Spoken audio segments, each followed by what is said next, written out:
Data Octopus is a platform for managing customer and product data for e-commerce.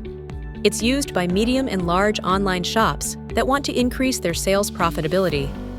In this video, we'll show you step-by-step how to create a product feed for Luigi's box. After logging in, the first step is to add your shop. Fill in the name and URL, then click Add Shop to continue. Your shop will be added in a few seconds. Now you need to import your product feed. To do that, go to the Data Import section and click on the Product Feed tab. Paste your feed URL and keep the schema option set to auto-detect and the security option set to No Authentication. Click Import File and wait while Data Octopus verifies your product feed. This may take a few minutes, depending on the size of your feed.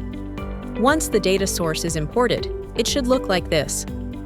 Next, go to Models and Data Mappings, and in the Other section, select Luigi's box.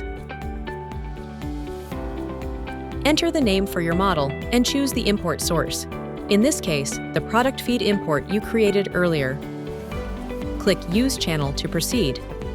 Data Octopus now needs to create a feed based on Luigi's box product feed specifications.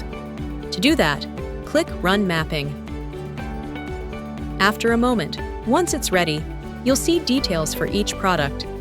Then, go to the Feed Strategies section and create a new strategy.